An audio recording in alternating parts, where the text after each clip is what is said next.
Israel और Gaza पट्टी के बीच शुरू हुए हमले में दोनों तरफ से 500 से अधिक लोगों की जान जा चुकी है। हजारों लोग घायल हैं। पहले फिलिस्तीनी चरमपंथी संगठन हमास ने दावा किया कि उसने इजराइल पर 5000 रॉकेट दागे। इसके बाद इजराइल ने भी गाजा पट्टी पर हमले शुरू कर दिए। इस संघर्ष में दुनिया के देश गुटों में बंट गए हैं और इस सालों के विवाद के नए तरीके से सिर उठने पर दुनिया भर की मीडिया प्रमुखता से इसे कवर कर रही है। पश्चिमी सहित अरब देशों के अखबारों और दूसरे मीडिया प्लेटफॉर्म्स ने इस टकराव की खबरें लगातार प्रकाशित की है। आपको बताते हैं इन्होंने इस पर आज क्या क्या लिखा। अमेरिकी अखबार द वॉशिंगटन पोस्ट ने अपने पहले पन्ने पर कई तस्वीरों के साथ इस खबर की बड़ी कवरेज की। शीर्षक दिया, हमास के हमले के बाद इजराइल ने जंग का ऐलान कर दिया।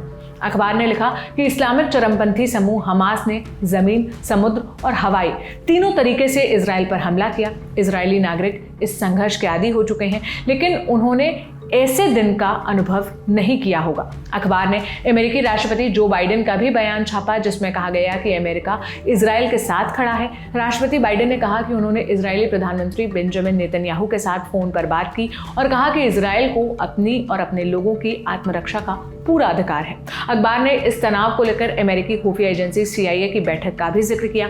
अमेरिकी विदेश मंत्री एंटनी ब्लिंकन और उच्च अधिकारी स्थिति पर चर्चा के लिए व्हाइट हाउस में इकट्ठा हुए थे। खुफिया एजेंसी के एक प्रवक्ता ने अखबार को बताया कि CIA director William J Burns ने वॉशिंगटन में रुकने के लिए जॉर्जिया में पहले से तय एक सिक्योरिटी कॉन्फ्रेंस को कैंसिल कर दिया है, ताकि इजराइल में पैदा हुए संकट पर राष्ट्रपति और राष्ट्रीय सुरक्षा की चर्चा में मदद कर सकें।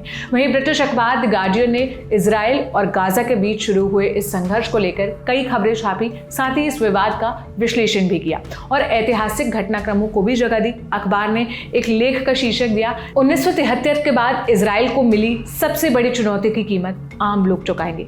इसमें 50 साल पुराने योम किपुर युद्ध का भी जिक्र किया गया। अखबार ने लिखा कि 50 साल बाद इतिहास ने खुद को दोहराया। इजरायली नागरिक रॉकेट सायरन के साथ जगे। इजराइल बनने के 75 साल बाद पहली बार फिलिस्तीनी फोर्स ने ग्रीन लाइन बॉर्डर के भीतर के इलाकों पर कब्जा कर लिया।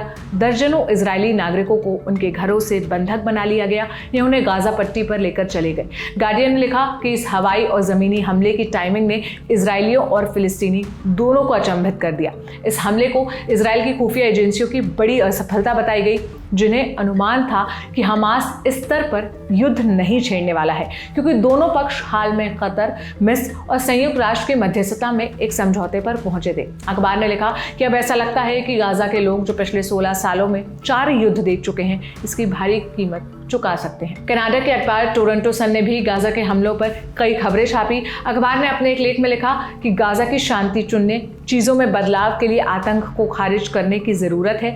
पूरी दुनिया ने किडनैपिंग, सड़कों पर बंधक बनाए गए जवानों को घसीटने जाने और मारे गए नागरिकों की बॉडी के साथ भीड़ का जश्न मनाने के फुटेज और वीडियो देखे। बूढ़ी महिलाओं और जवान लड़कियों को बंधक बनाया गया।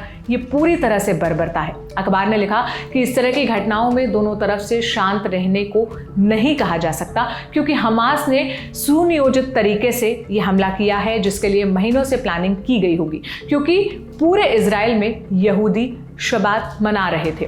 रूसी अखबार द मॉस्को टाइम ने रूसी सरकार के बयान को छापा। लिखा है कि रूस ने गाजा में तुरंत सीजफायर की अपील की है। रूस के विदेश मंत्रालय ने हमास के हमले के बाद इजराइल और फिलिस्तीनी फोर्सेस के सशस्त्र संघर्ष रोकने की अपील की। रूसी विदेश मंत्रालय के प्रवक्ता मारिया जखरोवा ने अंतर्राष्ट्रीय समुदाय की मदद से दोनों पक्षों को शांति स्थापित करने के लिए समझौता प्रक्रिया शुरू करने को कहा है। जखरोवा के मुताबिक लंबे समय से चले आ रहे इजराइल और फिलिस्तीन विवाद को हथियार से नहीं, बल्कि राजनीतिक माध्यम से ही सुलझाया जा सकता है।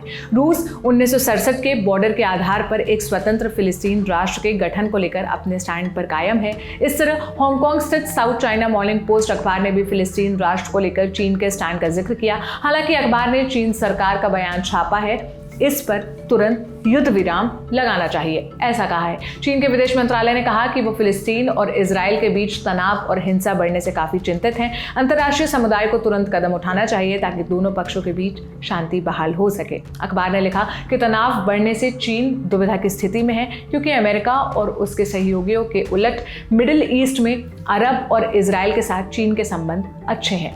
इजराइल और फिलिस्तीन विवाद को अरब देशों के अखबारों ने भी प्रमुखता से छापा। सऊदी अरब के अंग्रेजी अखबार अरब न्यूज़ ने पहले पन्ने को इसी संघर्ष से भर दिया। अखबार ने पहले पन्ने पर 7 अक्टूबर की हिंसा की तस्वीरों को लगाकर इसकी तुलना 50 साल पहले हुए योम किपुर युद्ध से की। अखबार के एडिटर इन चीफ फैसल जे अब्बास ने एक लेख लिखा। इसमें कहा कि परिणाम जो भी हो, हमास अपनी जीत घोषित करेगा, लेकिन ये गाजा की वास्तविकता को नहीं बदल सकेगा और इजरायली सेना की कार्रवाई को फिलिस्तीनी भुगतेंगे। फैसल अब्बास ने लिखा कि इस तरह का हमला महीनों की प्लानिंग के बाद ही हो सकता है।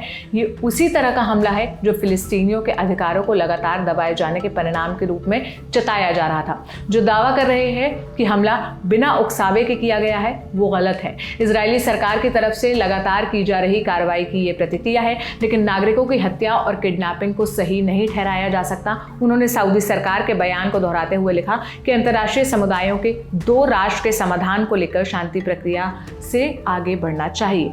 मध्य पूर्व की खबरों पर नजर रखने वाली वेबसाइट मिडिल ईस्ट आई ने इस संघर्ष को कई एंगल से कवर किया। वेबसाइट ने एक्सपर्ट के हवाले से लिखा कि इजराइल और फिलिस्तीन के बीच शुरू हुआ संघर्ष एक नए फेज में जा सकता है।